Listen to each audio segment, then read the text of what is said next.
Stronger Together, the U.S.-Ukrainian Cyber Partnership. Good afternoon, everyone. My name is Brian Vornge. I'm the Assistant Director of the FBI's Cyber Program. And just to start off in a lighthearted way, there's someone in the room from the FBI who said, no matter what you do, don't wear a tie. Well, I'm the only guy up here now without a tie on, right? And so feeling a little bit out of place. Thank you, Elvis Chan. I'll get started, give a few opening remarks, and then we'll get into really what is going to be a fairly deep panel from Ilya about what is going on in Ukraine, and he certainly would know given his job, and then supported with commentary from Laura Galante, who I'll introduce formally, and our former assistant legal attaché, who's in Kyiv. So again, it's great to be with you. The FBI's strong law enforcement and intelligence sharing partnership with Ukraine, coupled with unified U.S. intelligence community posture and coordinated focus on Russia's invasion of Ukraine, has made both the U.S. and Ukraine stronger and better equipped to address the challenges both countries face. I am honored, and I mean that sincerely, to be here today with three colleagues to discuss how partnerships and intelligence have helped shape and fight a war in cyberspace. From my right to the far right, I'll start with Laura Galante. Laura is the Director of the Cyber Threat Intelligence Integration Center and the IC Cyber Executive. To her right is Ilya Vituk, Chief of Cyber and Information Security of the Security Service of Ukraine. And to his right is Alex Kubzat-Nets. I knew I was going to mess that up. That's perfect. I knew it. I apologize. Alex was a former assistant legal attaché in Kyiv during the lead up to the invasion, and has a very, very close relationship with his Ukrainian counterparts.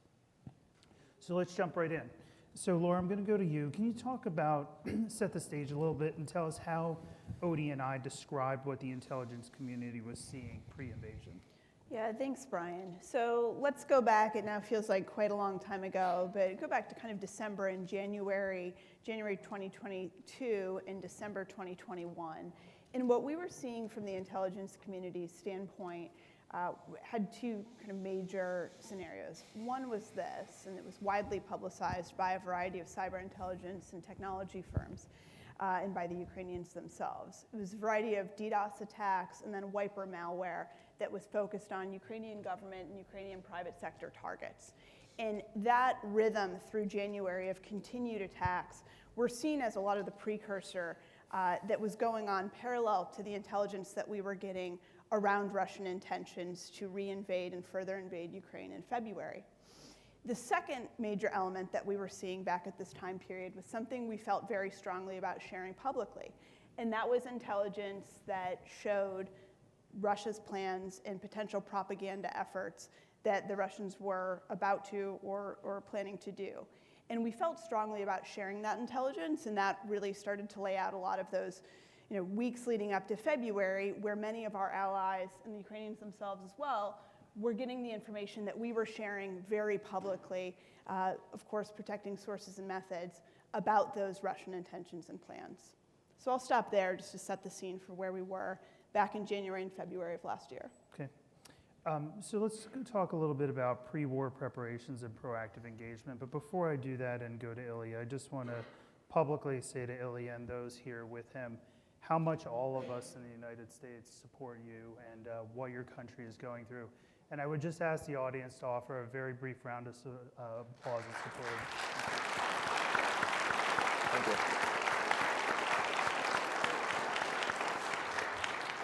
Thank you. Thank you very much.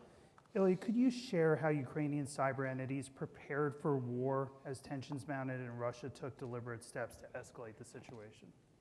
Yeah, sure.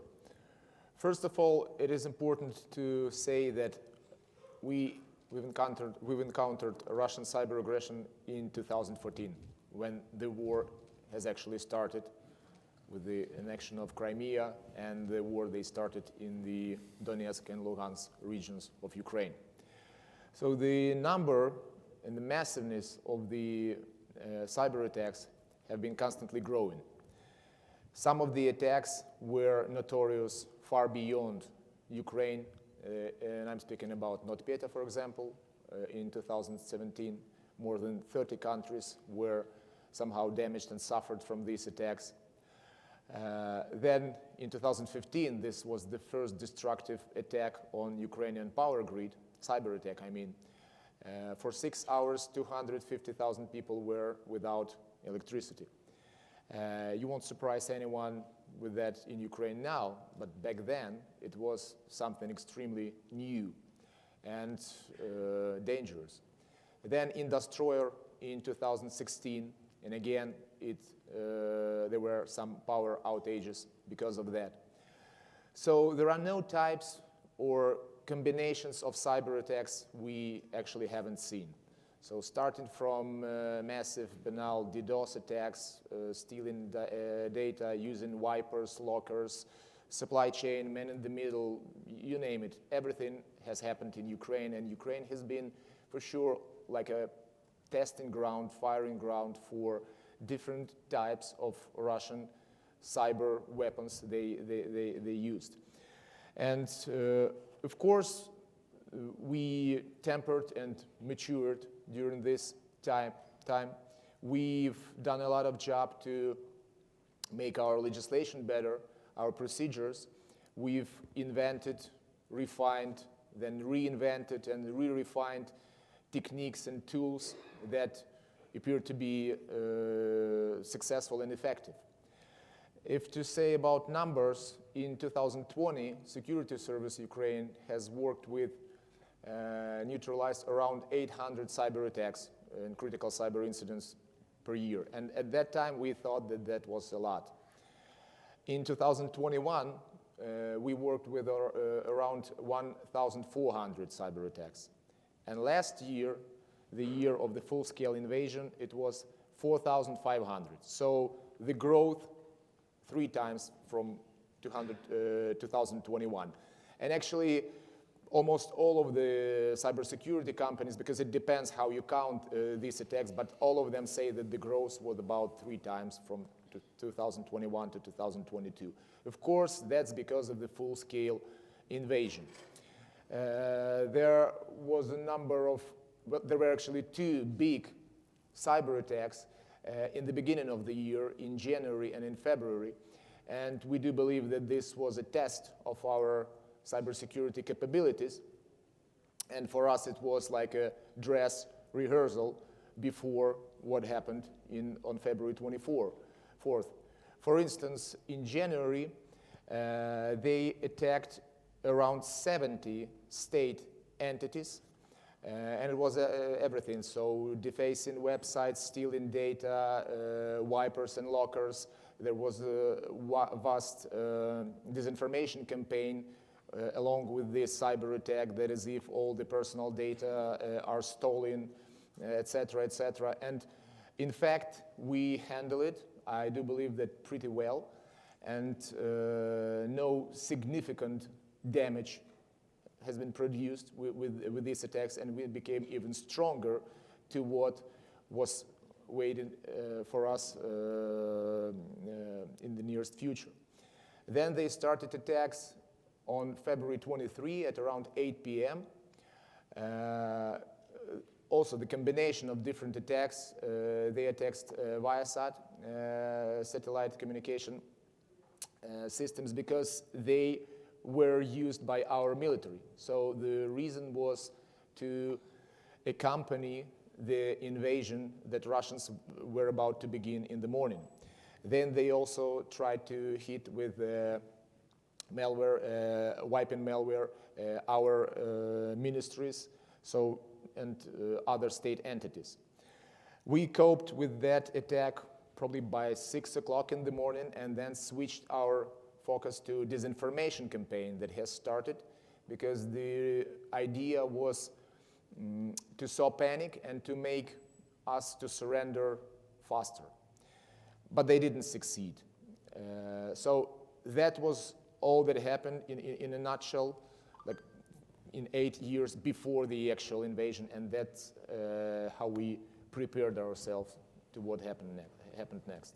Ilya, I have a note in our prep, and if you're able, can you talk a little bit about how legislation changed to make Ukraine a little bit better prepared?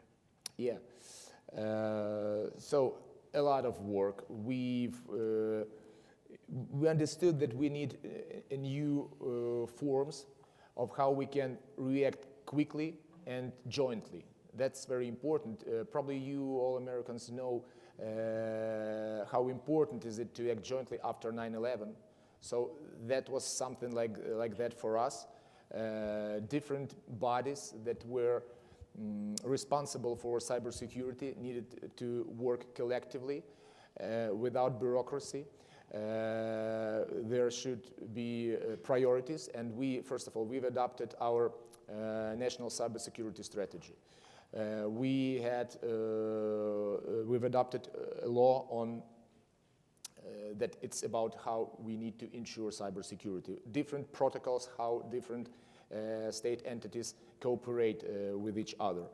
Then just before the war, we've adopted, it was a Cabinet of Ministers decree and then a law that state entities can move their databases and information resources to the cloud, and that was very important because that gave us the possibility to take important data away from missiles and occupants. That what happened in 2022. So a lot of paperwork, but the idea was to make us more effective and to let us cooperate and jointly and very, very fast. Thanks, Ilya. So switching gears a little bit, Ilya, I'll go back to you and then to Laura. What about other countries affected by Russian cyber attacks targeting Ukraine since the war began? What are your thoughts? Well, first of all, there has been so-called collateral damage. For instance, if we speak about Viasat attack, so German windmills were out of work for a certain period of time because they also used this Viasat modems and this connection. Apart from that, well, if we go even to 2017, NotPetya, also, you know, that we do believe that primarily the objective was to hit Ukraine, but so it appeared that many countries other were also damaged by this attack. Today, as the war goes on, there is a number of, well, let's say they call themselves hacktivists, but in fact, usually almost 100% of them are either state-sponsored or controlled by special services of Russian Federation. And there are some of groups, like for instance Killnet, that they say we are about to attack states that support Ukraine. But most of the time, these attacks are low-level DDoS attacks, so they are not that harmful. Because most of the most dangerous attacks, sophisticated attacks, they go to Ukraine, and I do believe that Ukraine digests most of Russia's aggressive cyber capabilities today. Laura, how about your thoughts? Yeah, just to add a little bit to Ilya's points here on how we've seen Russian cyber actors develop over the last you really went back to 2014, but even before that. But the last year we've seen as a crystallizing event for how Russian cyber actors show their interest and capability around targeting critical infrastructure of the US and allies, and of course in Ukraine as well. And that's included a focus on undersea cables and ICS targets. So that's not probably news to anyone in the room. Russia's long been focused on a variety of targets where they could demonstrate capability, but that critical infrastructure focus has been something that we've increasingly seen over the last year. Okay, so switching gears a little bit, you know, from an FBI perspective, Ukraine is one of the key places where we have dedicated cyber personnel embedded with the US government's footprint. That speaks to the importance not only of the strategic importance of the cyber ecosystem, but also in the preparation for the invasion from Russia into Ukraine, the presence of FBI to help in any way possible.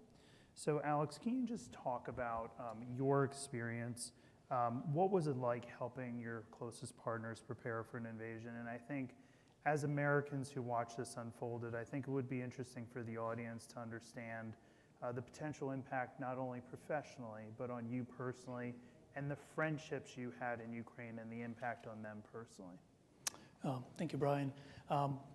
Yeah, out of 50 some offices, overseas offices where FBI has representation and works alongside of our foreign partners, just about a dozen offices have a dedicated cyber body, and it speaks volume where those dedicated cyber bodies are placed, and Ukraine is being one of them, and two factors contribute to that. On one side, kind of a negative side of it is Ukraine is very impacted with cyber criminals, and a lot of FBI cyber criminals, cyber criminal investigations do have some connections to Ukraine. Either it's through the infrastructure that is being hosted in Ukraine, or through laundering of proceeds from your ransomware attacks and other laundering of other proceeds, illicit proceeds. The third, some of the most dedicated and smartest hackers in the world. A lot of them live in Ukraine. So Ukraine is kind of the hotbed where FBI was. It was good for the FBI to be represented and work and further our investigations. But on the other hand, it's also Ukraine is actually home to some of our most dedicated and some of the willing and capable partners to combat this cybercrime. Security Service of Ukraine being one of them. There's also National Police, the Prosecutor General's Office, SSSCIP. Those are the partners that we rely and worked alongside for many years to combat and further cyber investigations. Just some of the names over the last 2 years that I was personally involved working alongside with Ilya's team, your Imitet, eGregor, Mace, some of the bigger groups that we've disrupted over the last 2 years, just working with our partners. But also just to mention, on the national security side, which is where I work for the most part, Ukraine is a place where Russians fix their tools, learn how to operate. I worked Internet Research Agency, and it started Prigozhin. It started their operations targeting Ukraine. So a lot what they learned and then refocused on our elections, starting in 2016, was started in Ukraine. Same thing with your APT 28, APT 28.5, and other groups like that. They a lot of times they'll practice their tools before they turn around and use them against United States and our allies. So it was a very unique place to be, where we further interest of the FBI law enforcement and our investigations, but we also learn a great deal that allows us to defend our homeland. So just on a personal level, the war for me, as I say, it started in October of 2021. As Laura mentioned, there was a lot of credible information was coming out about the Russian intentions to invade Ukraine. I can't say I believed all of that even reading the reporting. I can't say I was probably one of the biggest skeptics that this is not going to happen. Russia has been there before, amassed the troops on Ukrainian borders and then pulled back. So we all thought that this is going to happen.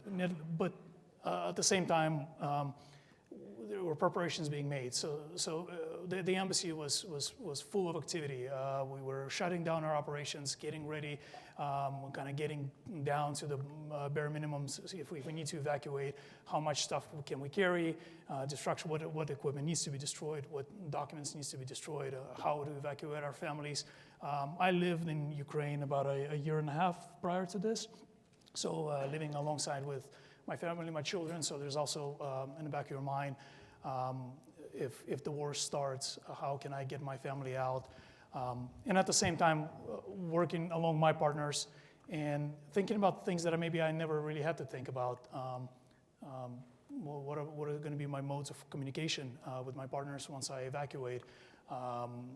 Who am I going to call? Who is going to be actually fighting in the war, and who is going to be pulling back and staying and continue working, focusing on kind of fighting the cyber war as opposed to a kinetic war.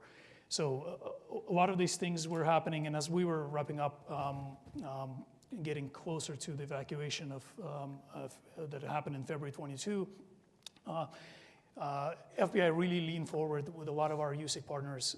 Some of the other things that we started doing is sharing a lot of intelligence. So we scrabbed whatever intelligence we've had, the threat intelligence, everything that we knew about some of the most predominant Russian cyber actors, criminal and nation state, and we've started sharing the information. Some of the information that we might not have been sharing, we have not shared previously, we got the green light to share the information. It really spoke to, we wanted to be, we wanted to continue staying in this fight.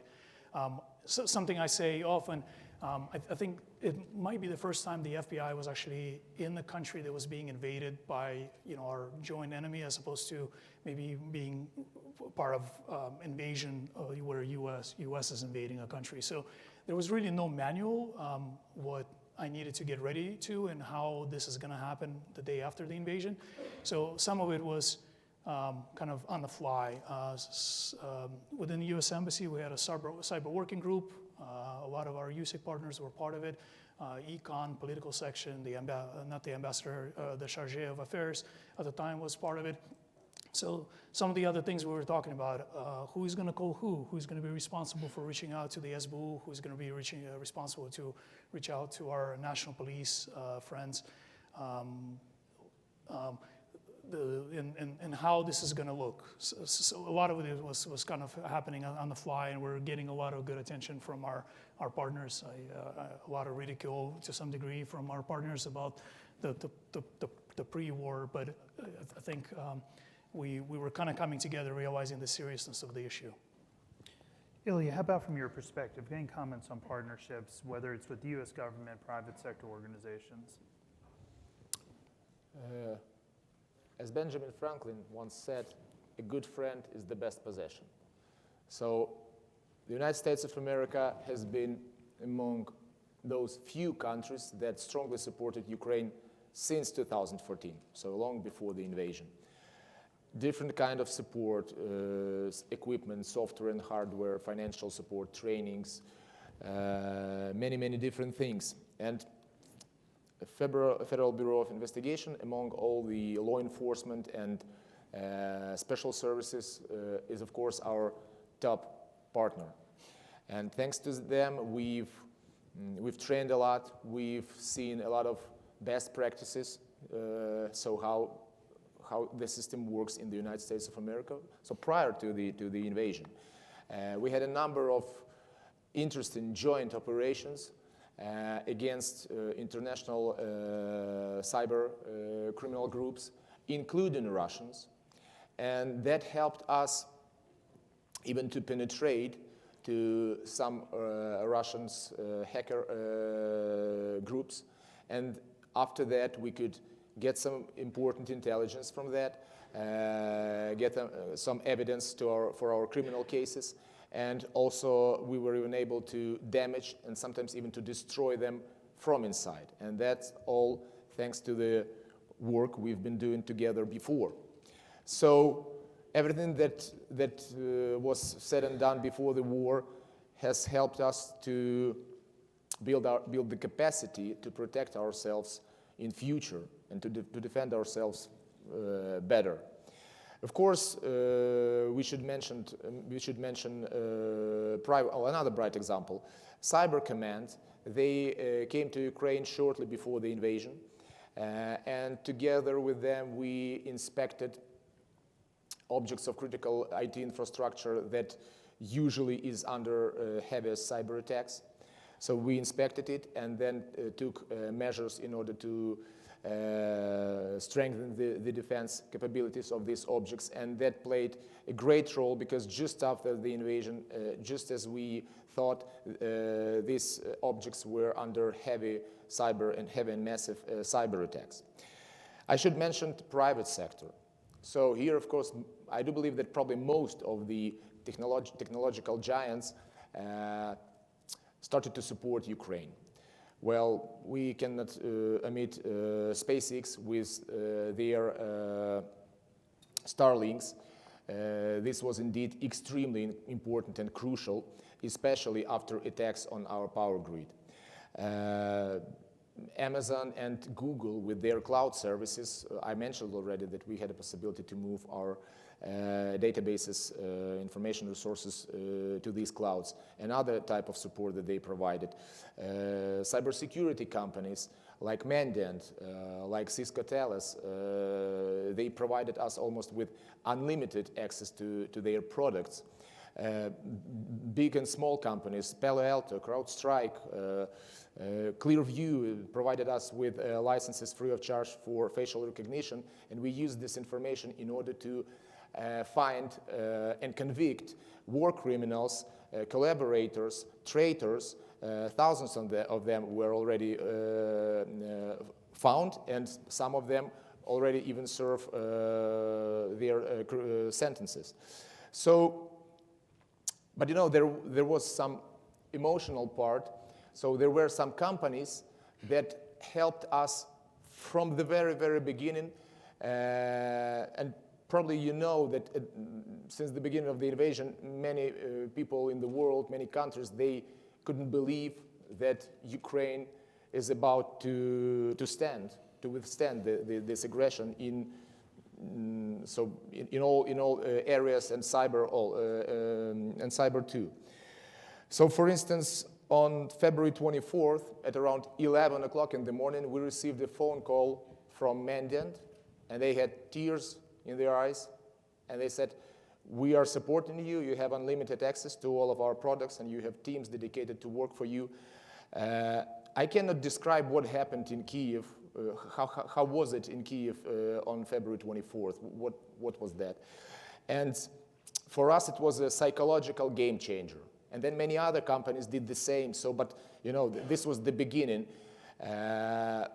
Once I used the metaphor to describe how we felt about it. So imagine that you end up in a dark alley at night, and you are surrounded by bandits with knives and brass knuckles, and you understand that you have nowhere to run. So probably you're about to fight, but probably you're about to die. And then suddenly someone throws you a baseball bat. And you're like, okay, that's getting better. And then somebody comes from the houses and start to stand behind your back, and you understand that you are being supported. And even more than that, you can probably even win this fight and leave. So it totally changes the attitude. And that's exactly what happened to us. And then the support, more and more and more support. And right now, you know, although there are many problems and there are a lot more things that we still need to do and a lot of support we still need to get, but today we feel ourselves pretty comfortable, especially thanks to this support, private and public, and thanks to our partners and relationship that have been built prior to the invasion, and that's very important. Well, Ilya, as a born and raised fella from Philadelphia, Pennsylvania, I applaud the Benjamin Franklin reference. So let's move a little bit to post-invasion. And Ilya, back to you. Can you describe the current situation in Ukraine today? Yeah. So after the invasion, and also very interesting, we've learned how to use all these tools and techniques in critical circumstances, when sometimes there's no electricity, there's no communication, when your city is about to be surrounded, when you or your object of critical IT infrastructure that you need to protect is under missile attacks or under shelling.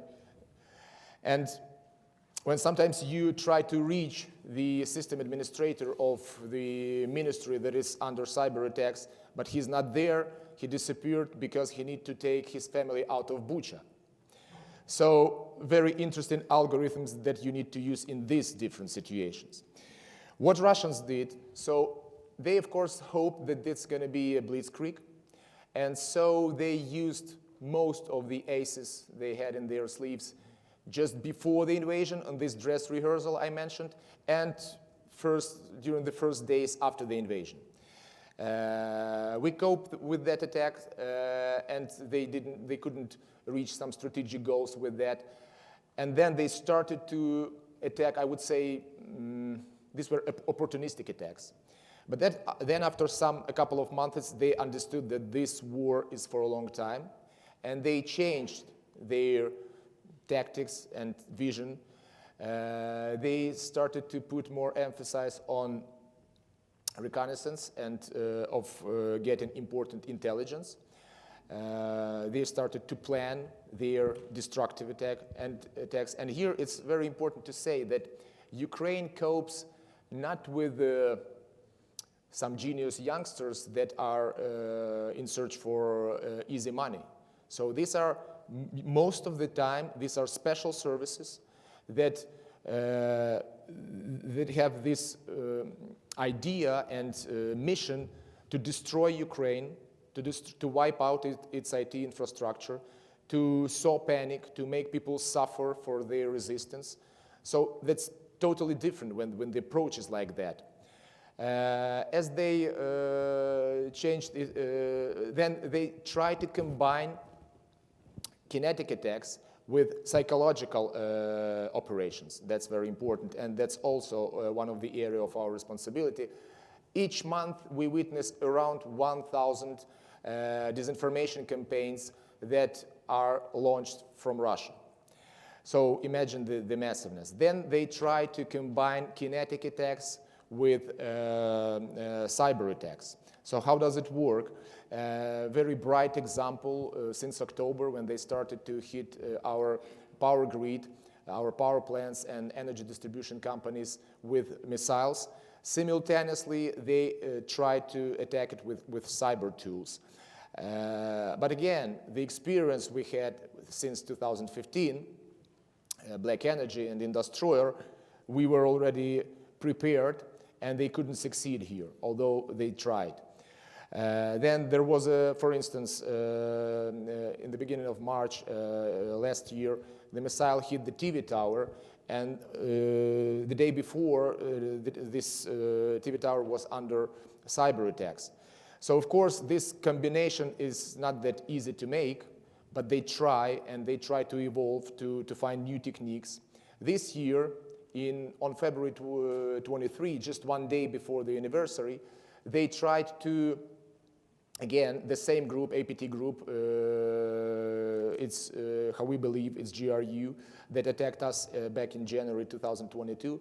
They tried to do the same. They attacked around 20 state entities. Same stuff, defacing, malware, wiping malware, disinformation campaigns. However, we've already learned the lessons from the past, and probably it took us not more than a couple of hours to bring everything back to normal. Overall, they keep the same pace of the previous year. This year,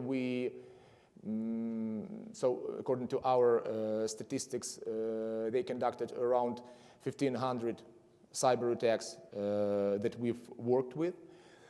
So still everything is there, but they are becoming more and more focused. Like I said, they focus the attacks on energy sector, on logistics, military situational awareness systems, military leaders, telecom operators, internet providers, mass media. So they are starting to, so they understand their mistakes, and they understand that now they have time for more sophisticated attacks. And if at the beginning of the year, last year of the invasion, GRU played a major role because it's military intelligence, now other actors like SVR, for example, also start to act more robust, I would say so. But we are already prepared. Switching gears a little bit, Alex, go to you for some thoughts on this, and then over to Ilya after you're done. You know, there's a lot of conversation ongoing about the broader war crimes in Ukraine. Can you discuss the FBI's collaboration in assisting Ukraine in navigating those atrocities? So as our mission is coming back, I just came back from Ukraine last week, and as the U.S. presence is rebuilding in Kyiv, so is the presence of the FBI in Ukraine, and the nature of our work has shifted. We may not be working as many cyber criminal cases as we used to before, even though the SBU and the National Police of Ukraine have been reaching out to us to kind of re-engage on some of some of our cases that we worked back in 2021. But we are now focusing more on to kind of address what's going on in Ukraine right now. The biggest priority for U.S. government and the U.S. ambassador in Kyiv is assistance in war crime investigations. Some of our meetings, we were discussing some of the ways the FBI could be useful. Obviously, our state-of-the-art laboratories could provide some of the assistance in analysis on DNA, DNA connection, DNA analysis, fingerprinting work, analysis of body parts that might be collected off the battlefields and unfortunately in mass graves. But also, this is a cybersecurity conference, so just to talk about where we can assist in some of the discussions we're having is at the end of the day, what we're looking at and where we're going to be probably the most useful to our Ukrainian partners and where we're going to be hopefully working together very soon is to address the kind of the big data issue. Is generally the Ukrainians, Ukrainian army, the SBU, National Police are collecting a lot of digital information that has documented war crimes across Ukraine, whether it's on the battlefield or in Bucha and Irpin, other cities that have seen the atrocities committed. Collection of that data, the analysis of that data, the working through that data is something that the FBI has experienced working through our January 6th investigations, and then this is where we are looking at we're looking at the cell phone manipulation, analysis of the data, working, and the next step is working with with the U.S. service providers, kind of then transferring that information and obtaining subscriber information and obtaining the geolocation information where possible and wherever we can assist, which we have been doing for the last year and a half, providing assistance in kind of working with our U.S. providers, how to legally and how to best obtain information from U.S. providers to address the war crimes investigations, but also to identify, the Russian collaborators and, spies operating in Ukraine, but also to identify the groupings of Russian forces that were operating just outside of Kyiv as the invasion was happening. And Ilya, just a minute or two, your thoughts on the Ukrainian Security Services role with war atrocities and broader prosecution. Sure. Well, first of all, Security Service of Ukraine is the body responsible for criminal investigations of war crimes. So that's the area of our responsibility. And Ukraine has already convicted some of Russian military commanders for conducting missile attacks on civil infrastructure. And I do believe that military commanders that are in charge of special services like GRU, like FSB, SVR, responsible for cyber attacks on civil infrastructure should also be convicted as war criminals.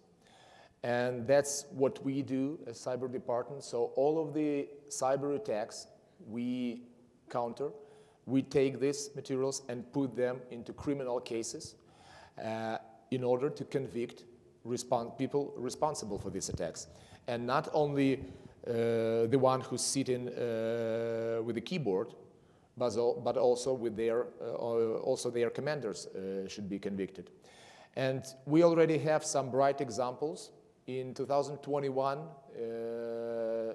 our investigation ended up that we convicted 8 people, 8 FSB officers that were members of Gamaredon Group and responsible for thousands of cyber attacks on Ukrainian infrastructure.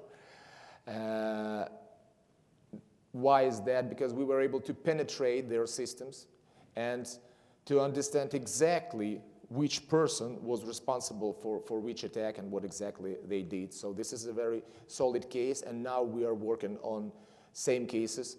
But it's very difficult to prove in criminal case who is responsible. And it's very important for us to get as much information about Russian cyber criminals acting in Russia, no matter where they are, because we collect all this information and put it into our criminal cases. And we do believe that these cases about cyber war crimes, this is something new, they should also go to ICC, International Criminal Court, and they should be considered as war criminals as well and be punished. This is very important for our future. Thanks, Ilya. So the last, let's see, what do you have, about 9 or 10 minutes left. Just let's talk about the outlook. So Laura, what cyber lessons can be learned from the Russian invasion of Ukraine from your perspective? So I think, first of all, we can't forget that this is the middle. This is very early in the stage of war that we're at here. Ilya's not coming to us saying the war is over by any means. This is something that's been ongoing.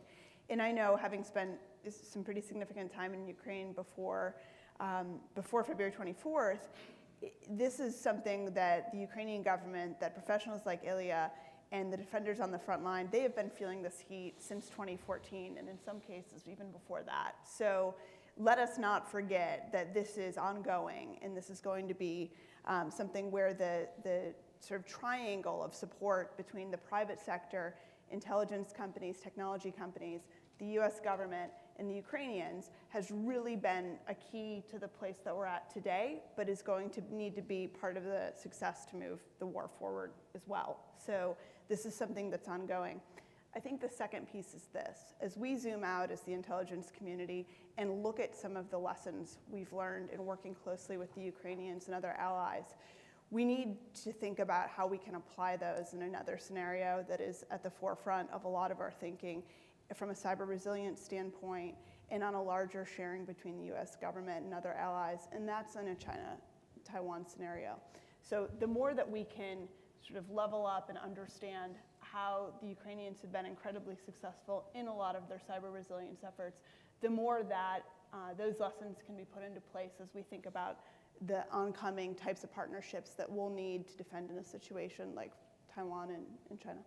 Yeah, I would just add a note before I go to Alex for his closing thoughts. You know, in the China-Taiwan situation, we know that China has paid very, very close attention to what is happening in Ukraine, how it's disrupted supply chains, how the United States has reacted from an energy perspective, et cetera. Those are all lessons learned for China, right? And undoubtedly, they are cataloging those so that they can be predictive about how the world or how the U.S. may react. Alex, can you highlight any lessons learned, just very briefly in a minute or two, from the last 14 months from an FBI perspective? Sure. Just to briefly engage, the biggest lesson learned is the kind of the righteousness of the private sector engagement that the FBI has started years ago and has continued till now. As the war was progressing, the first 2 weeks, I think that predominantly my efforts were to really, as the calls for assistance, desperate calls for assistance were coming out of Ukraine, is to really channel that and direct that to appropriate private sectors, because the information that was necessary to assist the Ukrainians at the time was within the private sector. So I don't know how many times I've called my leadership here in San Francisco, and I've kind of leaned on their contacts within the private sector. How many times we've called the CEOs here in San Francisco to drive to their offices on Sunday afternoon and really engage with our Ukrainian partners and ask them sometimes for favors on behalf of Ukraine, sometimes for assistance, sometimes to talk about something that I personally learned and was kind of interesting to watch is how this large-scale operation war in Europe, which hasn't happened in a very long time, how it was utilizing some of the social media, social communication platforms that we're using, how the Russians were using some of the US-based infrastructure to surveil Ukraine, to obtain information about Ukrainian targets, how to communicate with their collaborators and prepositioned sources, and even their secret officers. So watching that and then kind of marry that with our ability to communicate with the U.S. companies and informing them of the situation. And obviously no U.S. company wants to be caught in the middle of this and be known to provide service to Russian forces invade an innocent country. So we've met very little resistance when we shared the information with our private sector partners.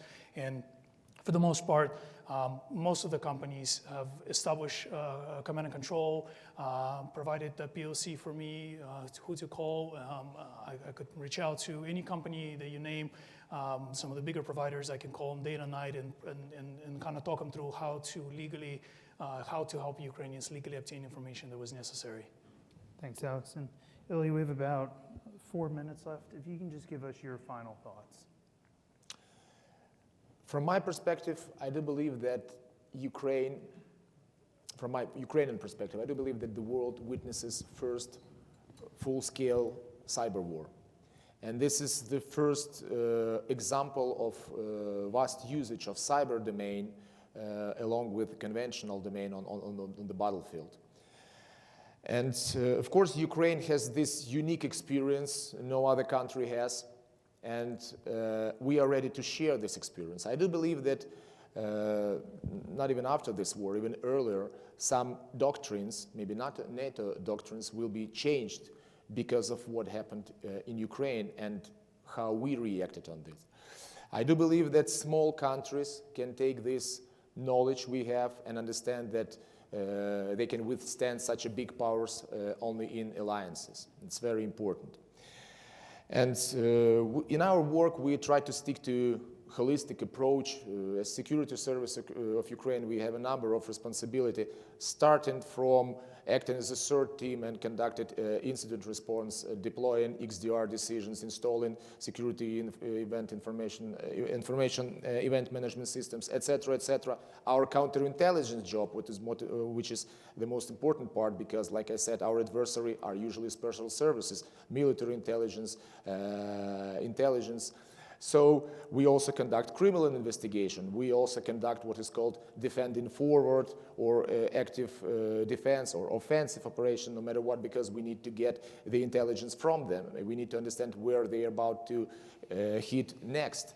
Who is responsible for what. We also combine digital tools with military tools to be effective and conduct a lot of operations on the front lines, like, for instance, regarding Russian strategic UAVs, how to land them, how to counteract them, jamming Russian satellites, and a lot of other jobs that we do. Today I do believe that Ukraine is the country that has debunked the myth about almighty Russian hackers. There are many thoughts why they are not that effective in Ukraine, and there are indeed many objective and subjective reasons for that. But the bottom line is we are still standing with our head high. And I would like to finish with probably two key elements of our success. So first is our unwavering will to win, because we have no other options. We need to protect and save our country, our motherland. Thank you.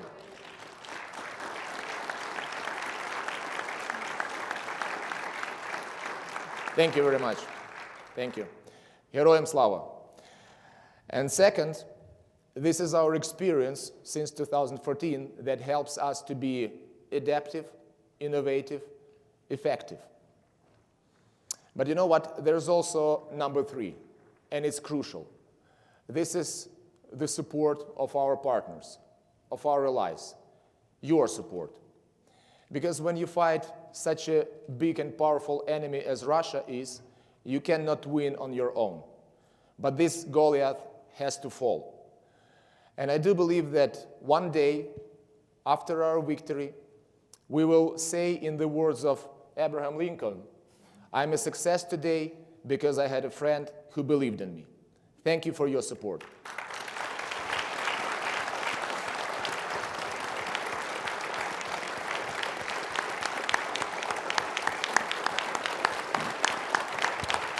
Thank you very much.